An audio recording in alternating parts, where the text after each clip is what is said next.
Hello, everyone. My name is Ana Maria Almeida, and I'm speaking from São Paulo, Brazil. It is a great pleasure to be able to engage with you to talk about the work that the Global Research Council Gender Working Group is doing.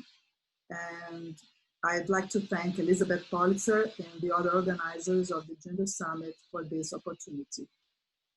I will begin by describing what is the Global Research Council and the context in which its gender working group was created. I will talk a little bit about the work that has been done so far and also about our plans for the future. The Global Research Council is a virtual organization comprised of the heads of science and engineering funding agencies from around the globe, dedicated to promoting the sharing of data and best practices for high quality cooperation. Its existence is directly connected with the growth of public support for research that has presented an opportunity for countries large and small to work in concert across national borders. Cooperation and collaboration can enhance the quality of science, can avoid unnecessary duplication, can provide economies of scale, and can address issues that can only be solved by working together. Research funding agencies have a responsibility to meet these goals on behalf of the research communities. Gender equality has been a topic of interest in the Global Research Council from its start. This should come as no surprise, of course, as we know the extent in which women's schooling has advanced in the last decades, resulting in they being more than half of the population with a PhD degree in various countries, and advancing fast in others.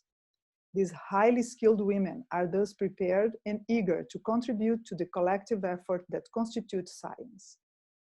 This is a welcome outcome in a time when a growing body of evidence shows that a diverse research workforce contributes to innovation and excellence in research.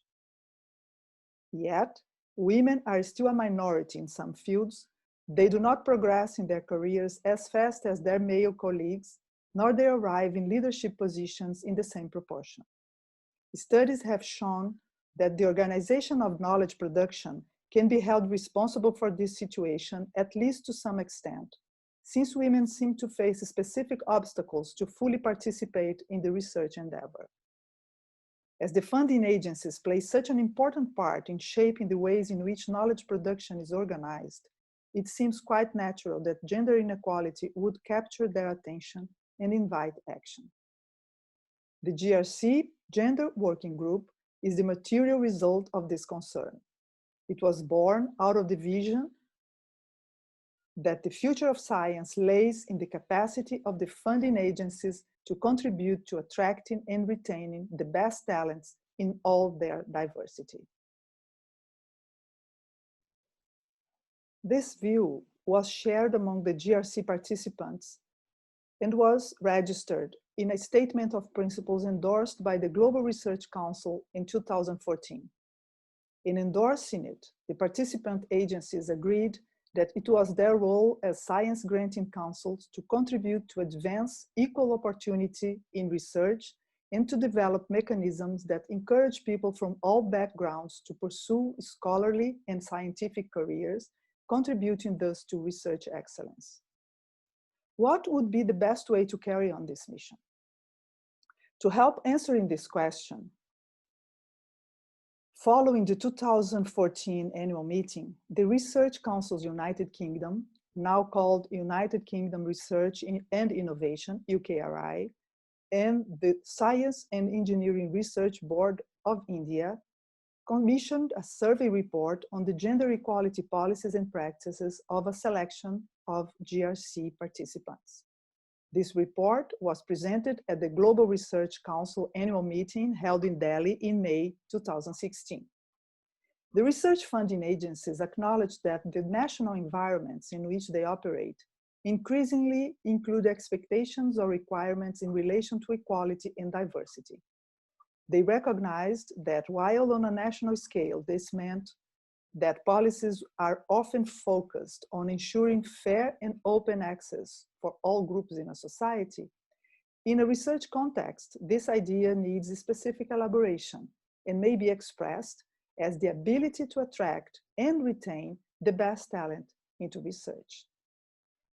The research funding agencies acknowledge that the national environments in which they operate increasingly include expectations or requirements in relation to equality and diversity. They recognized that while on a national scale, this means that policies are often focused on ensuring fair and open access for all groups in a society. In a research context, this idea needs specific elaboration and may be expressed as the ability to attract and to retain the best talent into research.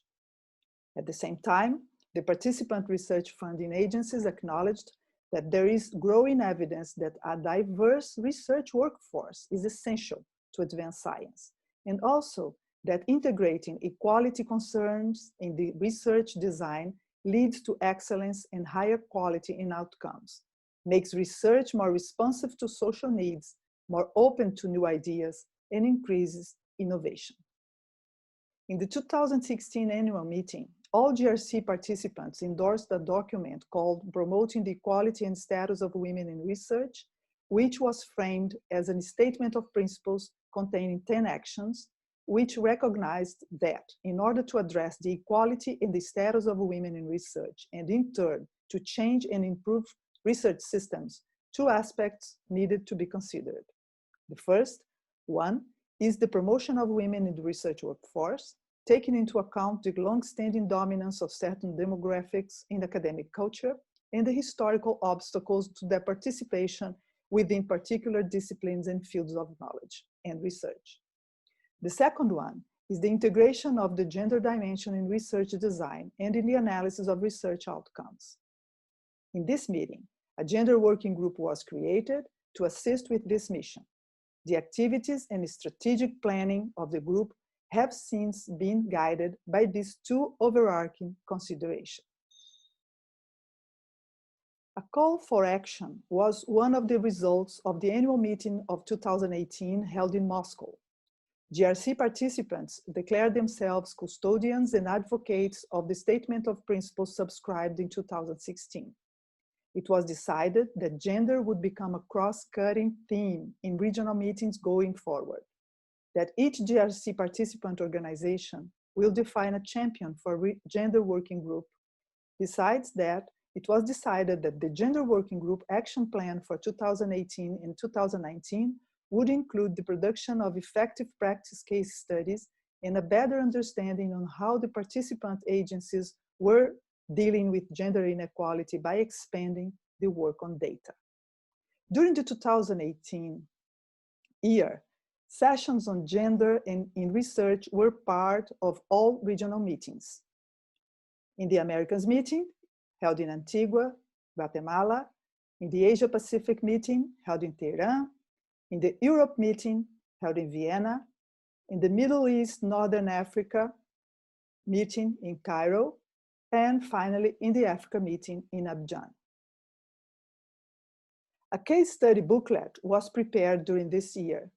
All GRC participants were invited to submit case studies, and this call was met with great interest and cooperation. In the end, 53 cases were described in 28 countries, having all the 5 regions present. The case studies are organized in the booklet in the 10 sections shown here that correspond to the 10 actions proposed in the Statement of Principles and Actions promoting equality and the status of women in research. It contains examples of policy frameworks, action plans, and awareness-raising activities, gender-related data collection, analysis, and reporting, progress towards gender-based goals. It also contains examples of initiatives aimed to change evaluation cultures, as in the case of those that consider research opportunity instead of track record only, of those that engage referees and relevant personnel in equality and diversity training, of those that address systemic and institutional barriers to the advancement of women's careers. The booklet also contains examples of strategic programs encouraging gender equality and promoting family-friendly policies and practices in relation to caregiving obligations. Finally, it contains examples of initiatives that recognize the benefits of considering the gender dimension in research and encourage its development. The booklet was launched globally during the 2019 annual meeting in São Paulo. The conversations stimulated by this launch highlighted the gains that could be obtained by a collective endeavor of this sort if space is given to taking into account the specific context in which the funding agencies operate. As a result, 3 areas for action were identified for the next period. First, it was highlighted the importance of cooperation and of the exchange of ideas and experiences, which resulted in giving the Gender Working Group a mandate to undertake initiatives to assist GRC participant organizations in their mission to support high-quality research. This was mainly consisted of discussion initiatives aimed to integrating gender and diversity dimensions in research design and content, in specific contexts, and in specific financing schemes. Also, initiatives aimed to preventing bullying and harassment at funders and funded institutions. And finally, to promote equality, diversity, and inclusion beyond gender equality. Second, it was stressed that the importance of continuing to register the initiatives put forward by these participant agencies. The Gender Working Group continued thus to collect case studies that could inspire fellow organizations, is planning a future second edition of the booklet supporting women in research, and perhaps more importantly, is working on the creation of an online platform that will help to keep the information up to date and easily accessible. Third, a specific work stream was developed to expand the knowledge on how gender inequality manifests in different research contexts. A survey on gender disaggregated data collection and reporting was administered to all GRC participants between September and December 2019. This initiative sought together to synthesize and to understand current efforts and experiences in collecting and reporting gender disaggregated data, particularly in relation to the 3 core tasks of the funding agencies: the applications, the review of the applications, and finally the funding of those considered with enough merit. The survey included additional questions related to the gender and diversity dimensions in research, as well as questions on other gender-related aspects of the research process, including bullying and harassment. The results are now being analyzed, and a report will be discussed in the GRC regional meetings in order to inform future actions. On a final note, I would like to stress that, as the case of the Global Research Council shows, much can be achieved if science organizations, science funding organizations and their leadership is willing to work together. The advances I have just described would not have been possible without the full engagement of the funding agencies that participate in the Global Research Council. Their relentless support and stimulus have been crucial to the work of this group. And I would like also to express the appreciation of this group for those that working in different organizations have supported and inspired its work, as for example, the case of the Gender Summit itself, Gender Insight, the International Science Council, among many others. I end here this presentation in the hope that we can start a conversation that will give us the opportunity for more interaction and future collaboration. Thank you.